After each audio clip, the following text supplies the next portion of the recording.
Okay, we'll move on to the next, the back to school update. Dr. Swift. And trustees, I will summarize this because of the hour. It is our back to school meeting.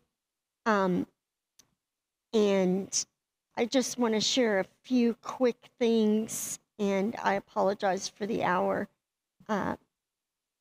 I'll just really hit on the highlights. The countdown clock says 4 days till opening of school, and our teachers and teams are scurrying about. And trustees, many projects, physical property projects are wrapping up, and our capital program team is running fast to get a few schools buttoned up and ready.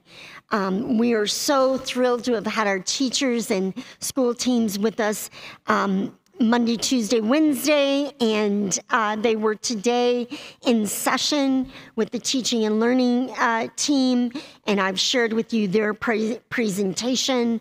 I was also delighted, in addition, that we were able to do a first class. I want to hear from paras, but we really put some effort into ensuring that they had a nice place where they could all gather. And so our paraeducator PD today and tomorrow really looking at topics such as de-escalation strategies, shaping behaviors, trauma-informed practices, and disability awareness and how it manifests in the classroom environment. And you can hear in that a mirror of several of our challenge areas. The elementary teachers had a teacher fair. Another highlight over at Tappan today was curricular exploration with Jared Alman around the Ann Arbor bicentennial that's coming up in 2024, and our work to honor that bicentennial in our history curricula, that authentic approach to learning. I do want to share that we published the back to school calendar. I just want to make sure, parents, if you printed that out in July, just put that one in the shredder and go back and pick up a new one. Thanks to our friends at the state level, they helped us to figure out February 27th looks like it will be the presidential primary day. There is still a worry among some election officials that it might be a March date, but most people think it's the February 27th. So we went ahead and marked that as a no school day so that our schools will be safe for polling, and our students will have that day of no classes. Our food, free meals for all students, trustees, we have advocated and begged and pleaded and done everything we could, and hallelujah, Michigan has it now. So we're doing, yes.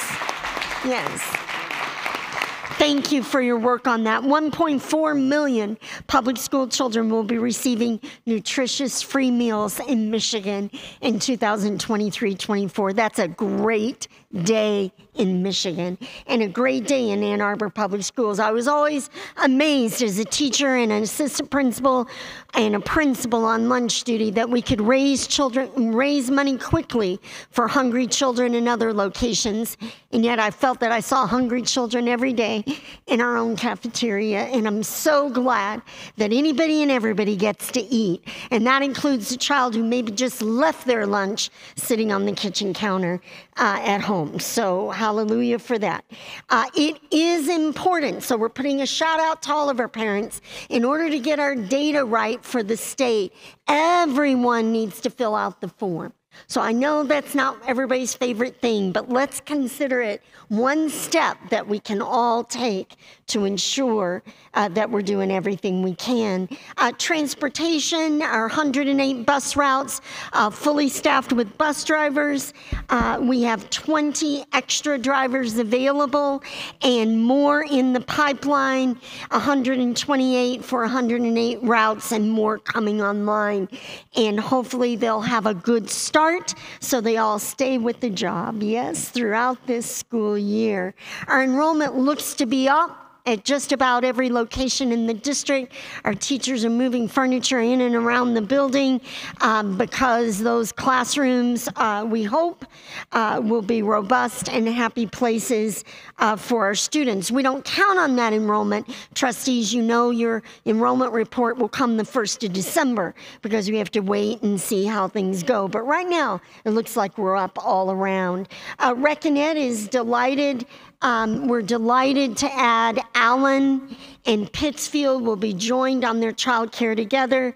Pittsfield was not highly enrolled, but we want to still serve them. So we'll run a little bit of a shuttle, and that brings us to 11 child care before and after care locations. We have a ways to go, so I ask you, and remember guys, we are now able to hire high school 16, 17, 18-year-olds as assistants. So those high school students who are coming back who can maybe give us 2 or 3 afternoons a week, I'm even looking at running shuttles from the high school over to our child care locations. We're trying to do everything we can to get fully reopened on our child care. So if you know anyone who can apply, please send them our way. Now, many of you have been asking about the COVID guidance. We received that day before yesterday from our health department. We have posted that on the website. Andrew will show you where it is. Ms. Bacalor has, and Keeley have been working with the nurses. We'll get all of that out to the schools. But the updated guidance includes prevention strategies and resources, what to do if a student tests positive, and masking recommendations. Many processes from last year are continuing. I will point out that they have dropped the green, yellow, and red. So parents and staff, you won't see that sign anymore, but we will be monitoring this process as we move into the fall.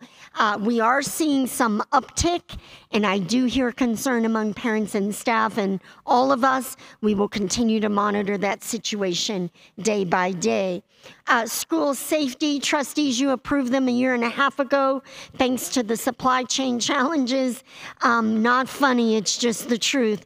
Our schools have received their radios, their 2-way radios that you all voted for, and we're so happy because it's really hard for them to do their job when they can't get through on an old radio. We have 17 crossing guards that will be on duty welcoming students the beginning of the first day of school on Monday. We have new relocation and reunification plan that will be introduced this fall across the district, and a new securely tip line that will work better to receive anonymous tips and concerns from students, staff, or family. The technology team, I'll just summarize by saying they have been crazy busy getting all of the devices ready. They had to change out about 2,500 Chromebooks and repurpose them, getting the cyber protections ready, and they continue to onboard our new staff who all are getting their new laptops and all of their equipment to do their work with. We are so excited to wrap up this superintendent's back to school update with a capital program. And trustees, you just have to sit back and watch. It's a low-key but very informative. We couldn't put you on a bus and drive you to 35 locations, but we did accomplish that through this next 3-minute video. Thank you for the honor of serving the Ann Arbor Public Schools, and I appreciate this opportunity to share this evening's back to school superintendent update. Our welcome mat is out. We're counting the moments. Monday morning, 17,000 plus students and the beautiful staff who serve them will be back all together in our schools. We can hardly wait. Thank you.